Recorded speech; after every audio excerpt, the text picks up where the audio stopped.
नमस्कार दोस्तों, चलिए जानते हैं उत्तर प्रदेश की 25 बड़ी खबरों को सिर्फ 10 मिनट में। लेकिन उससे पहले आप यह वीडियो किस जगह से देख रहे हैं, हमें कमेंट में जरूर बताएं। मथुरा में बांके बिहारी मंदिर के पास बनने वाले कॉरिडोर को लेकर अब व्यापारियों और प्रशासन के बीच मुआवजे पर सहमति बन गई है, जिससे काम जल्दी शुरू होने की उम्मीद है और श्रद्धालुओं को बेहतर सुविधा मिलेगी। साथ ही स्थानीय लोगों का कारोबार भी सुरक्षित रह सकेगा आगे चलकर। झांसी और बुंदेलखंड के गांवों में पानी पहुंचाने वाली बड़ी योजना अब लगभग पूरी हो चुकी है। करीब 95% काम खत्म हो गया है और अब ट्रायल भी शुरू कर दिया गया है, जिससे जल्द ही गांवों में पाइपलाइन के जरिए नियमित और साफ पानी मिलना शुरू हो जाएगा। गोरखपुर में बनने वाले रेडीमेड गारमेंट पार्क को लेकर अब कंपनियों की दिलचस्पी बढ़ती जा रही है। करीब 20 कंपनियों ने निवेश करने की इच्छा जताई है, जिससे इलाके में रोजगार के नए मौके बनेंगे और स्थानीय युवाओं को अपने ही शहर में काम मिलने की उम्मीद बढ़ जाएगी। मौसम विभाग ने प्रदेश के 12 जिलों में अगले 72 घंटों के लिए आंधी, बारिश और ओलावृष्टि का अलर्ट जारी किया है। ऐसे में लोगों को सावधानी बरतने की सलाह दी गई है। खासकर किसानों को अपनी फसल बचाने के लिए जरूरी कदम उठाने को कहा गया है। प्रदेश में पंचायत चुनाव फिलहाल टाल दिए गए हैं और अब उम्मीद जताई जा रही है कि ये चुनाव अगले साल विधानसभा चुनाव के बाद कराए जाएंगे, जिससे प्रशासन को तैयारी के लिए पर्याप्त समय मिल सके और चुनाव प्रक्रिया सुचारू तरीके से पूरी की जा सके।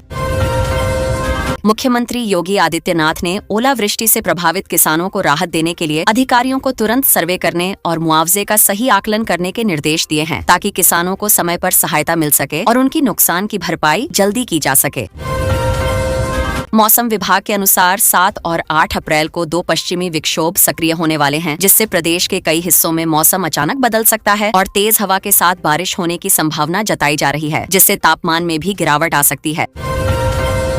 लखीमपुर खीरी और आसपास के इलाकों में गैस सिलेंडर की कमी को देखते हुए प्रशासन ने अतिरिक्त आपूर्ति के निर्देश दिए हैं, जिससे लोगों को राहत मिल सके और रसोई गैस की समस्या जल्दी खत्म हो जाए और लोगों को समय पर सिलेंडर मिलना शुरू हो सके। योगी सरकार ने 22,000 मदरसा शिक्षकों की सेवा बहाली और समायोजन के लिए नया रोड मैप तैयार किया है, जिससे लंबे समय से इंतजार कर रहे शिक्षकों को राहत मिलने की उम्मीद है और उनकी नौकरी से जुड़ी समस्याएं जल्द सुलझाई जा सकेंगी। यूपी बोर्ड की हाई स्कूल और इंटरमीडिएट की कॉपियों का मूल्यांकन लगभग पूरा हो चुका है और अब रिजल्ट जारी करने से पहले पोर्टल की टेस्टिंग का काम शुरू कर दिया गया है, जिससे रिजल्ट जारी होने में कोई तकनीकी परेशानी न आए और प्रक्रिया सुचारू रहे। कानपुर में इस बार बेमौसम बारिश ने कई सालों का रिकॉर्ड तोड़ दिया है, जिससे तापमान में गिरावट आई है और लोगों को गर्मी से राहत मिली है। लेकिन किसानों के लिए यह मौसम चिंता का कारण भी बन गया है, क्योंकि फसल को नुकसान हो सकता है। जेवर एयरपोर्ट के पास बन रहे डेटा सेंटर पार्क के पहले चरण का काम तय समय से पहले पूरा होने की संभावना जताई जा रही है, जिससे इलाके में निवेश बढ़ेगा और रोजगार के नए अवसर खुलेंगे। साथ ही क्षेत्र का तेजी से विकास भी देखने को मिलेगा। वाराणसी में काशी विश्वनाथ मंदिर के आसपास नो वेंडिंग जोन को सख्ती से लागू करने के लिए अभियान चलाया जा रहा है, ताकि श्रद्धालुओं को साफ और व्यवस्थित माहौल मिल सके और मंदिर परिसर में भीड़-भाड़ और अव्यवस्था को नियंत्रित किया जा सके। लखनऊ में 4 बाग से बसंत कुंज तक बनने वाले नए मेट्रो रूट के लिए मिट्टी की जांच का काम शुरू हो गया है, जिससे प्रोजेक्ट को आगे बढ़ाने में मदद मिलेगी और आने वाले समय में शहर के लोगों को बेहतर और तेज परिवहन सुविधा मिल सकेगी। आज लखनऊ में बीजेपी के स्थापना दिवस पर प्रदेश मुख्यालय में खास कार्यक्रम आयोजित किए जा रहे हैं, जहां कार्यकर्ताओं को सम्मानित किया जाएगा और संगठन को मजबूत बनाने के लिए नई रणनीतियों पर भी चर्चा की जा रही है। प्रदेश के सभी सामुदायिक स्वास्थ्य केंद्रों पर जन आरोग्य मेला लगाया गया है, जहां बड़ी संख्या में लोग अपनी जांच कराने पहुंचे हैं और मुफ्त इलाज की सुविधा का लाभ उठा रहे हैं, जिससे लोगों को स्वास्थ्य सेवाएं आसानी से मिल पा रही हैं। गन्ना किसानों के भुगतान को लेकर सरकार ने चीनी मिलों को सख्त निर्देश दिए हैं कि पेराई सत्र खत्म होने से पहले सभी किसानों का पूरा भुगतान किया जाए, ताकि किसानों को आर्थिक परेशानी का सामना न करना पड़े और समय पर उनकी आय सुनिश्चित हो सके। परिषदीय स्कूलों में नए शैक्षणिक सत्र को देखते हुए मुफ्त किताबों का वितरण तेज कर दिया गया है, ताकि बच्चों की पढ़ाई समय पर शुरू हो सके और उन्हें किसी तरह की दिक्कत का सामना न करना पड़े। साथ ही शिक्षा व्यवस्था को भी बेहतर बनाया जा सके। आगरा के ताजगंज इलाके में पर्यटकों की सुविधा बढ़ाने के लिए 50 नई इलेक्ट्रिक बसें शामिल की जाएंगी, जिससे ट्रैफिक का दबाव कम होगा और प्रदूषण भी घटेगा। साथ ही पर्यटकों को घूमने में अधिक सुविधा और आराम मिलेगा। कुशीनगर के पडरौना में संदिग्धों की धरपकड़ के बाद सुरक्षा एजेंसियों को अलर्ट पर रखा गया है, ताकि किसी भी तरह की गड़बड़ी को रोका जा सके और इलाके में शांति व्यवस्था बनी रहे। साथ ही निगरानी भी लगातार बढ़ाई जा रही है। दिल्ली मेरठ एक्सप्रेसवे पर बढ़ते जाम को देखते हुए डासना के पास नए लेन बनाने का प्रस्ताव तैयार किया गया है, जिससे यातायात को सुचारू बनाया जा सके और लोगों को सफर के दौरान कम समय में अपनी मंजिल तक पहुंचने में सुविधा मिल सके। प्रयागराज में संगम तट पर पर्यटकों के लिए फ्लोटिंग जेटी का निर्माण शुरू किया गया है, जिससे नाव की सवारी और भी आसान और सुरक्षित हो जाएगी। साथ ही पर्यटन को बढ़ावा मिलेगा और स्थानीय लोगों को रोजगार के नए अवसर भी मिल सकेंगे। पशुपालन विभाग ने खुरपका मुंहपका रोग से बचाव के लिए टीकाकरण अभियान का दूसरा चरण शुरू कर दिया है, जिससे पशुओं को सुरक्षित रखा जा सके और किसानों को नुकसान से बचाया जा सके। साथ ही पशुधन की सेहत भी बेहतर बनी रहे। गर्मी बढ़ने से पहले बिजली विभाग ने ट्रांसफार्मरों की क्षमता बढ़ाने के लिए बिजली सुधार माह की शुरुआत की है, ताकि बिजली आपूर्ति सुचारू बनी रहे और लोगों को कटौती का सामना न करना पड़े। साथ ही व्यवस्था को पहले से मजबूत किया जा सके। वाराणसी के घाटों पर मुफ्त वाईफाई सुविधा को अपग्रेड किया गया है, जिससे पर्यटकों और स्थानीय लोगों को बेहतर इंटरनेट सेवा मिल सके और डिजिटल सेवाओं का इस्तेमाल आसानी से किया जा सके। साथ ही शहर को स्मार्ट बनाने की दिशा में कदम बढ़े। नोएडा और ग्रेटर नोएडा में अवैध अतिक्रमण के खिलाफ बुलडोजर अभियान लगातार जारी है, जिससे शहर को व्यवस्थित बनाने की कोशिश की जा रही है और सार्वजनिक स्थानों को खाली कराया जा रहा है, ताकि ट्रैफिक और अन्य समस्याओं को कम किया जा सके। अलीगढ़ रेलवे स्टेशन पर यात्रियों की सुविधा बढ़ाने के लिए नए एस्केलेटर और लिफ्ट का उद्घाटन किया गया है, जिससे बुजुर्गों और बच्चों को खास राहत मिलेगी और स्टेशन पर आवाजाही पहले से ज्यादा आसान और सुविधाजनक हो जाएगी। खाद्य विभाग ने मिलावटी दूध और पनीर के खिलाफ सख्ती बढ़ाते हुए नई मोबाइल लैब वैन तैनात की है, जिससे मौके पर ही जांच की जा सके और लोगों को सुरक्षित खाद्य सामग्री मिल सके। साथ ही मिलावट करने वालों पर सख्त कार्रवाई भी की जाएगी। गर्मी के सीजन को देखते हुए यूपी रोडवेज ने 500 नई अनुबंधित बसें विभिन्न रूटों पर चलाने का फैसला किया है, जिससे यात्रियों को बेहतर सुविधा मिल सके और भीड़ भाड़ के समय में अतिरिक्त बसों से राहत दी जा सके। साथ ही सफर आरामदायक बने। पीएम आशा योजना के तहत आज उत्तर प्रदेश में विशेष शिविरों की शुरुआत हुई है, जहां किसानों को दालों और तिलहन पर न्यूनतम समर्थन मूल्य की गारंटी दी जा रही है। अधिकारी गांव-गांव जाकर जानकारी दे रहे हैं, जिससे किसानों को सही दाम मिलने और उनकी आय सुरक्षित रखने में मदद मिल सके। डिजिटल पंचायत योजना के अंतर्गत आज प्रदेश की 500 नई ग्राम पंचायतों को high speed fibre optic internet से जोड़ा गया है। इससे गांवों में ऑनलाइन शिक्षा, स्वास्थ्य सेवाएं और सरकारी योजनाओं का लाभ आसानी से मिलेगा। ग्रामीणों में इस पहल को लेकर उत्साह बढ़ा है और सुविधाओं की उम्मीद जगी है। सौर ऊर्जा मिशन के तहत आज सरकारी कार्यालयों की छतों पर सोलर प्लांट लगाने के कार्य की समीक्षा की गई। मुख्य सचिव ने अधिकारियों को काम तेज करने के निर्देश दिए हैं। इससे बिजली खर्च कम होगा और पर्यावरण संरक्षण को बढ़ावा मिलेगा। साथ ही ऊर्जा के वैकल्पिक स्रोतों को भी मजबूती मिलेगी। छात्रवृत्ति वितरण प्रक्रिया के तहत आज समाज कल्याण विभाग ने पात्र छात्रों के खातों में राशि भेजनी शुरू कर दी है। इससे हजारों विद्यार्थियों को आर्थिक सहायता मिलेगी और उनकी पढ़ाई में कोई बाधा नहीं आएगी। विभाग ने भरोसा दिलाया है कि सभी भुगतान समय पर पूरे किए जाएंगे।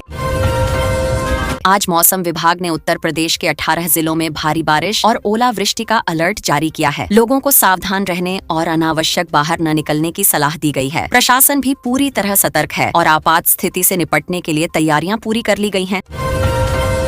मथुरा में आई तेज आंधी से गिरे पेड़ों को हटाने का काम आज तेजी से किया जा रहा है। नगर निगम की टीमें लगातार लगी हुई हैं, ताकि सड़कों को साफ किया जा सके और यातायात सामान्य हो सके। लोगों को जल्द राहत मिलने की उम्मीद है। आज के पंचांग के अनुसार राहु काल शाम 4:30 से 6 बजे तक रहेगा। ज्योतिषियों ने इस समय में शुभ कार्य न करने की सलाह दी है। लोग अपने दैनिक कार्य इसी के अनुसार योजना बनाकर कर रहे हैं, ताकि किसी भी प्रकार की बाधा से बचा जा सके। यूपी बोर्ड की कॉपियों की जांच पूरी होने के बाद अब अंकों को पोर्टल पर अपलोड करने का काम तेज कर दिया गया है। अधिकारी जल्द परिणाम घोषित करने की तैयारी में हैं। छात्रों और अभिभावकों को अब रिजल्ट का बेसब्री से इंतजार है। तेज हवाओं और बारिश के बाद नोएडा और गाजियाबाद में प्रदूषण स्तर में सुधार हुआ है। एयर क्वालिटी इंडेक्स 100 के नीचे पहुंच गया है। लोगों को साफ हवा मिल रही है, जिससे स्वास्थ्य पर सकारात्मक असर पड़ रहा है और राहत महसूस की जा रही है। अयोध्या में राम मंदिर में दर्शन के लिए श्रद्धालुओं की संख्या लगातार बढ़ रही है। सुरक्षा को ध्यान में रखते हुए प्रशासन ने अतिरिक्त इंतजाम किए हैं। पुलिस बल की तैनाती बढ़ाई गई है, ताकि श्रद्धालुओं को सुरक्षित और व्यवस्थित तरीके से दर्शन कराए जा सकें। गोरखपुर लिंक एक्सप्रेसवे के किनारे औद्योगिक गलियारे के लिए जमीन की मैपिंग शुरू हो गई है। इससे क्षेत्र में उद्योगों को बढ़ावा मिलेगा और रोजगार के अवसर बढ़ेंगे। स्थानीय लोगों को इससे आर्थिक लाभ मिलने की उम्मीद है। बारिश के कारण बिजली की मांग में कमी आई है, जिससे ग्रामीण इलाकों में पूरी बिजली आपूर्ति हो रही है। लंबे समय बाद लगातार बिजली मिलने से लोग काफी खुश हैं और दैनिक कार्य आसानी से कर पा रहे हैं, जिससे जीवन में थोड़ी राहत आई है। प्रयागराज में महाकुंभ की तैयारियों को लेकर प्रशासन ने गंगा किनारे बन रहे घाटों की प्रगति रिपोर्ट मांगी है। काम तेजी से चल रहा है ताकि श्रद्धालुओं को बेहतर सुविधाएं मिल सकें और आयोजन सफलतापूर्वक संपन्न हो सके। लखनऊ में खाद्य सुरक्षा विभाग ने मिलावटी मिठाइयों के खिलाफ अभियान शुरू किया है। दुकानों पर जांच की जा रही है और सैंपल लिए जा रहे हैं। इसका उद्देश्य लोगों को शुद्ध खाद्य सामग्री उपलब्ध कराना और स्वास्थ्य सुरक्षा सुनिश्चित करना है। बरेली पुलिस ने पशु क्रूरता के मामले में 3 संदिग्धों को हिरासत में लिया है। उनसे पूछताछ जारी है और आगे की कार्रवाई की जा रही है। प्रशासन ने सख्त कदम उठाने का आश्वासन दिया है ताकि ऐसी घटनाओं पर रोक लगाई जा सके। कानपुर मेट्रो के अंडरग्राउंड रूट पर टनल बोरिंग मशीन का काम तेजी से आगे बढ़ रहा है। अधिकारी समय से पहले परियोजना पूरी करने का प्रयास कर रहे हैं ताकि शहरवासियों को जल्द बेहतर परिवहन सुविधा मिल सके और ट्रैफिक समस्या कम हो सके। मौसम विभाग ने 7 और 8 अप्रैल को फिर से ओलावृष्टि की संभावना जताई है। किसानों और आम लोगों को सतर्क रहने की सलाह दी गई है। प्रशासन भी तैयारियों में जुटा है ताकि किसी भी आपात स्थिति से प्रभावी ढंग से निपटा जा सके। लखनऊ नगर निगम ने आवारा पशुओं को पकड़ने के लिए विशेष अभियान शुरू किया है। सड़कों पर घूम रहे पशुओं को सुरक्षित स्थानों पर भेजा जा रहा है। इससे ट्रैफिक व्यवस्था सुधरेगी और दुर्घटनाओं का खतरा कम होगा, जिससे लोगों को राहत मिलेगी। यूपी पुलिस में बड़े प्रशासनिक फेरबदल की संभावना है और आज शाम तक तबादलों की सूची जारी हो सकती है। इससे विभाग में नई जिम्मेदारियां तय होंगी और कार्य प्रणाली में सुधार की उम्मीद जताई जा रही है, जिससे प्रशासनिक व्यवस्था मजबूत हो सकेगी। शनिवार रात हुई तेज ओलावृष्टि से आगरा, मथुरा और अलीगढ़ में गेहूं और सरसों की फसल को भारी नुकसान हुआ है। खेतों में पानी भर गया है और किसान काफी चिंतित नजर आ रहे हैं। सरकार से मुआवजे की उम्मीद बढ़ गई है और अधिकारी स्थिति का आकलन कर रहे हैं। मुख्यमंत्री योगी आदित्यनाथ ने अधिकारियों को निर्देश दिया है कि प्रभावित किसानों की फसलों का तुरंत सर्वे कराया जाए। उन्होंने कहा कि नुकसान का आकलन कर जल्द मुआवजा दिया जाए ताकि किसानों को राहत मिल सके और उनकी आर्थिक स्थिति पर ज्यादा असर न पड़े। वाराणसी में आज भारत गौरव पर्यटक ट्रेन पहुंची, जिसमें करीब 800 यात्री सवार थे। यात्रियों का भव्य स्वागत किया गया और उन्होंने काशी के प्रमुख धार्मिक स्थलों का दर्शन किया। इस दौरान शहर में उत्सव जैसा माहौल देखने को मिला और पर्यटक काफी खुश नजर आए। पश्चिमी विक्षोभ के असर से पूरे उत्तर प्रदेश में तापमान में 5 से 7 डिग्री सेल्सियस की गिरावट दर्ज की गई है। लोगों को अचानक ठंड का अनुभव हो रहा है। मौसम विभाग का कहना है कि अगले कुछ दिनों तक इसी तरह का मौसम बना रह सकता है। राज्य के सरकारी और निजी स्कूलों में नो फोन पॉलिसी सख्ती से लागू कर दी गई है। छात्रों को स्कूल में मोबाइल लाने की अनुमति नहीं होगी। इस फैसले का उद्देश्य बच्चों का ध्यान पढ़ाई पर केंद्रित करना और कक्षा में अनुशासन बनाए रखना है। बनारस हिंदू विश्वविद्यालय में फीस वृद्धि के विरोध में छात्रों का प्रदर्शन आज भी जारी है। छात्र प्रशासन से फीस बढ़ोतरी वापस लेने की मांग कर रहे हैं। कैंपस में सुरक्षा बढ़ा दी गई है और अधिकारियों द्वारा छात्रों से बातचीत कर समाधान निकालने की कोशिश की जा रही है। खराब मौसम और तेज हवाओं के कारण लखनऊ और नोएडा एयरपोर्ट पर उड़ानों में देरी हो रही है। यात्रियों को परेशानी का सामना करना पड़ रहा है। एयरलाइंस कंपनियां लगातार स्थिति पर नजर बनाए हुए हैं और यात्रियों को समय समय पर जानकारी दी जा रही है। वाराणसी में आज एक विशेष निःशुल्क स्वास्थ्य परामर्श शिविर का आयोजन किया गया, जहां बड़ी संख्या में मरीज पहुंचे। डॉक्टरों ने जांच कर आवश्यक दवाएं वितरित की। इस तरह के शिविर से गरीब और जरूरतमंद लोगों को काफी राहत मिल रही है। बरेली में एक युवक अपनी प्रेमिका से शादी की जिद को लेकर मोबाइल टावर पर चढ़ गया। मौके पर पहुंची पुलिस और प्रशासन की टीम उसे समझाने की कोशिश कर रही है। स्थानीय लोग भी वहां जमा हो गए हैं और स्थिति को लेकर काफी चिंता जताई जा रही है। पूर्वांचल और बुंदेलखंड एक्सप्रेसवे पर तेज आंधी के चलते वाहनों की गति सीमा सीमित रखने की सलाह दी गई है। प्रशासन ने ड्राइवरों से सावधानी बरतने की अपील की है ताकि दुर्घटनाओं से बचा जा सके और यात्रियों की सुरक्षा सुनिश्चित की जा सके। संकष्टी चतुर्थी के अवसर पर आज प्रदेश भर के मंदिरों में विशेष पूजा अर्चना की जा रही है। सुबह से ही श्रद्धालुओं की भारी भीड़ उमड़ रही है। लोग भगवान गणेश से अपनी मनोकामनाएं पूरी होने की प्रार्थना कर रहे हैं और मंदिरों में भक्तिमय माहौल बना हुआ है। अयोध्या में शनिवार होने के कारण राम मंदिर में आज भारी भीड़ उमड़ रही है। प्रशासन पूरी तरह अलर्ट मोड में है और दर्शन व्यवस्था को सुचारू बनाए रखने के लिए अतिरिक्त पुलिस बल तैनात किया गया है। श्रद्धालुओं को लाइन में व्यवस्थित तरीके से दर्शन कराए जा रहे हैं ताकि किसी तरह की अव्यवस्था या हादसा न हो। स्मार्ट सिटी प्रोजेक्ट के तहत बरेली और अलीगढ़ में बनाए गए अत्याधुनिक कंट्रोल रूम का आज ट्रायल रन किया जा रहा है। अधिकारी पूरे सिस्टम की बारीकी से जांच कर रहे हैं ताकि शहर की निगरानी और सुरक्षा व्यवस्था को और बेहतर बनाया जा सके। इससे भविष्य में ट्रैफिक और अपराध नियंत्रण आसान होगा।